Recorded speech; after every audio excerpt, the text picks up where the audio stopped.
E aí pessoal, tudo bem com vocês? Espero que sim. Venho trazer mais um vídeo para vocês. Dessa vez eu vim trazer a famosa fórmula de Euler, tão conhecida, tão popular aí no meio acadêmico, no meio da matemática, engenharia, que é a fórmula de E elevado ao número complexo vezes π mais 1 é igual a zero. Ela é uma fórmula extremamente importante. Eu vou trazer uma demonstração da tão famosa fórmula de Euler, que eu vi no Instagram, né, que eu vou colocar para vocês aqui do lado. E eu achei ela fantástica, genial. E eu decidi trazer ela pro canal, né? De como uma das formas possíveis de chegar na tão famosa fórmula de Euler. Então, sem mais delongas, vamos pro vídeo.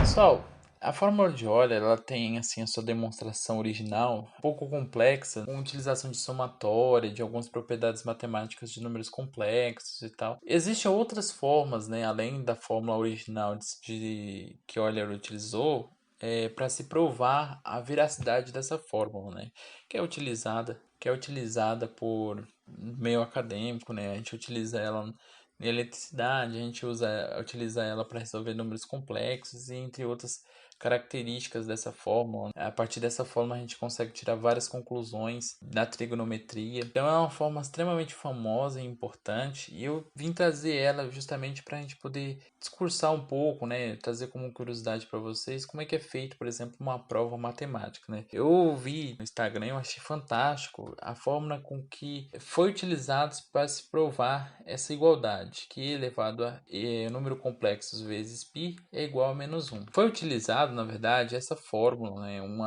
uma igualdade entre 1 sobre x ao quadrado mais 1 é igual a i sobre 2, que multiplica 1 sobre x mais i menos 1x menos i. Essa igualdade nada mais é que, pessoal, se a gente for olhar, a raiz complexa, né? Se a gente fosse fazer uma raiz desse carinha aqui, nada mais é que duas raízes complexas, mais i e menos i. E aí se utilizou de um artifício matemático para que essa igualdade se tornasse verdade, multiplicando 1 sobre 2. Então a gente pode, por exemplo, provar que essa igualdade verdadeira simplesmente voltando ao estado original. Então se ela é uma igualdade, simplesmente eu posso fazer algebrismo, né, para poder retornar e verificar se realmente é uma igualdade válida. Então, se eu for fazer essa igualdade, fazendo o mínimo múltiplo comum entre x mais i e x menos i, eu vou ter o produto dos dois, e aí o produto eu vou dividir pelo primeiro, vou achar o segundo, dividir o x mais i vezes x menos i pelo segundo, vou achar o primeiro. Fazendo a distributiva, então x mais i vezes x menos i, eu vou ter o próprio x ao quadrado mais 1.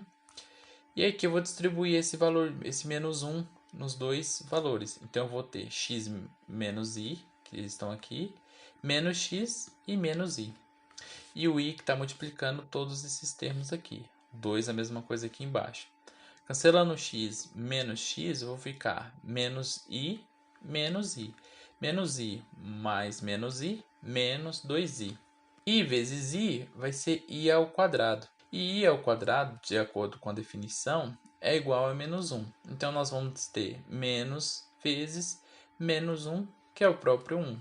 E o x ao quadrado, esse 2 cancelado com esse 2, eu vou ter 1 sobre x quadrado mais 2. Então essa igualdade ela é verdadeira. Então, a partir desse momento, agora que a gente consegue verificar a beleza da matemática. Você vê que a pessoa que fez essa demonstração, ela utilizou assim de uma criatividade para verificar essa igualdade. Isso que eu achei genial dessa demonstração, né? E aí eu fiquei imaginando, né, dessa demonstração ser tão linda. Para fazer integral, se a gente for fazer um integral dos dois lados, x ao quadrado mais 1 e o x mais 1 e x menos i vai ser na verdade aqui é uma integral trigonométrica e aqui uma integral logarítmica. Então, olha só, fazendo uma primeira integral de 1 mais x quadrado sobre mais 1, a gente vai ter que fazer uma substituição trigonométrica. Muitas pessoas já estão acostumadas, assim, essa substituição é uma integral bem conhecida, assim, para quem já fez cálculo 1, 2. X ao quadrado mais 1, a gente pode substituir x igual a tangente de u. Tangente nada mais é do que o seno sobre o cosseno de u. Se eu fazer a derivada desse cara, para achar o dx, eu vou usar a derivada do quociente, a derivada do primeiro, que é o cosseno, vezes o segundo, que é o próprio cosseno, menos a derivada do segundo, que é o menos seno, vezes o primeiro, que é o seno, dividido pelo segundo ao quadrado. Aí a gente vai ter cosseno ao quadrado, cosseno vezes cosseno, cosseno ao quadrado, menos com menos vai ser o próprio mais, seno vezes seno, seno ao quadrado. Cosseno ao quadrado mais seno ao quadrado de u vai ser igual a 1. E o de baixo vai ser cosseno quadrado de u. Então isso aqui vai ser resultado de 1 sobre cosseno de u du. Fazendo a substituição na nossa integral, nós vamos ter o seguinte caso. A tangente vai ser igual a seno de u sobre cosseno de u. Tudo isso elevado ao quadrado. Então, quando a gente tem uma fração, a gente leva tudo ao quadrado, os dois termos ao quadrado para tirar o quadrado do x. E aí, vezes 1 sobre cosseno de u du, que é o dx. Tudo bem?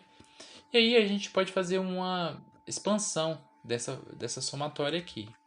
Quando a gente faz uma expansão, a gente faz o mínimo, né, nos dois. Ou a gente pode pensar que cosseno ao quadrado de u dividido por cosseno ao quadrado de u vai ser... Aqui é um mais, tá?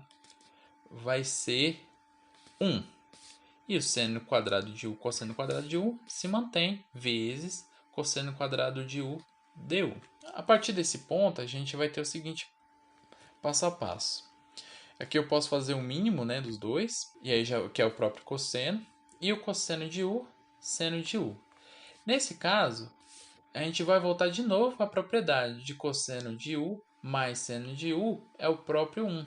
Como eu vou ter 1 sobre 1 cosseno de u vezes 1 cosseno ao quadrado de u du, a hora que eu fazer a inversão, vai ficar esse aqui vai se manter e esse aqui eu vou inverter. Na hora que eu inverter, eu vou ter cosseno de u ao quadrado dividido por cosseno de u ao quadrado, que é o próprio 1. Fazendo o integral desse 1 du, eu vou ter que a integral de 1 du é o próprio u. E quem que é u? O u vai ser x igual a tangente de u, isolando o valor de u, vai ser o arctangente de u. Então, a integral desse cara aqui que a gente acabou de ver, 1 sobre x ao quadrado mais 1 dx, é o arctangente de x. E aí a gente chega no resultado do que a primeira parte é uma parte trigonométrica. E aí, fazendo a integral da segunda parte, a gente vai chegar na seguinte ideia. O 1 i menos sobre 2, ele não tem uma incógnita x, né? Então eu posso jogar para fora da integral. Aí eu vou ter a integral de 1 sobre x mais 1 e a integral de 1x menos i, né, que é 1i, vai ser o próprio ln do módulo desse cara, vezes i sobre 2. Então, eu vou ter ln de x mais 1 menos L de x menos 1. Então, substituindo os valores, né, como a integral ela é uma integral definida, ela vai de 0 a 1. Então, eu vou substituir b menos a. b é o valor de 1 e a é o valor de 0. Arctangente de 1 menos arctangente de 0 é igual a 1 sobre 2. Substituindo os valores de 1 e 0, a gente vai ter na primeira parte, quando a gente substituir 1, vai ser ln de 1 mais i, menos, quando eu substituir 0, vai ficar somente o i, vai ficar ln de i. Na segunda parte, a mesma coisa, menos ln de 1 menos i, que é o limite inferior, né, que é o b, mais menos i, que é o próprio zero. Aí, a gente expandindo um pouco mais essa ideia, a gente vai chegar na seguinte hipótese. Que o arctangente de 1 é igual a π sobre 4, ou 45 graus, menos arctangente de 0 é o próprio zero. E aí a gente vai chegar na seguinte ideia. Que π sobre 4 vai ser igual a i elevado sobre 2 ln. Quando a gente tem uma somatória de n's, a gente pode usar uma propriedade que é bem conhecida, né? ln de a menos ln de b é igual a ln de a sobre b. Existe também a outra propriedade, que é quando é ln de a mais ln de b, eu vou ter que ln de a vezes b. Então, eu vou utilizar essas duas ideias para poder juntar esses caras todos. Então, o ln, quem está positivo, é o ln de 1 mais i, e esse cara aqui, menos i. E quem está subtraindo eu vou colocar no denominador. Então, ln de i é o próprio i, que está aqui embaixo, e 1 menos i aqui no denominador. Aí a gente vai simplificar esse i com esse i. Esse menos eu vou colocar à frente da fração. Então vai ficar i sobre 2 é ln de menos 1 mais i dividido por 1 menos i. Para tirar esse número complexo do denominador, a gente usa uma operação matemática chamada de multiplicar pelo conjugado. A gente multiplica pelo conjugado no numerador e no denominador para não alterar o resultado. Com isso, a gente vai ter a seguinte ideia. O 4, que estava dividindo aqui, eu passei para lá dividindo, multiplicando. Né? E simplifiquei com 4, com 2. Ficou somente 2. I, que é o que já estava na operação, ln de menos, que já estava na função, 1 mais i ao quadrado. Como eu estou multiplicando pelo conjugado, que é o oposto da parte complexa, a hora que eu multiplicar 1 mais i vezes 1 mais i, é 1 mais i ao quadrado. Né? O menos fica aqui. Essa parte negativa ela vai sumir, ela vai virar menos 1. Menos 1 com menos vai ficar mais. Então, 1 mais 1 é igual a 2. Eu vou ter que 2i ln de 2, que eu vou simplificar com esse 2, vai ficar somente o próprio i. Aí vamos ter que π é igual a 2i, que é um número complexo, ln do módulo de menos i. Aí eu posso fazer o seguinte, multiplicar dos dois lados por i. Se eu fazer isso, esse cara aqui, quando eu multiplicar por um outro i, ele vai ficar menos 1. Então eu vou ficar i vezes π é igual a menos 2 ln de menos i. Aqui a gente vai utilizar uma outra propriedade do ln, do logaritmo, que quando a gente tem o número a vezes o ln de b, a gente pode jogar esse a para dentro do meu módulo dessa forma, ln de b vezes a elevado a a.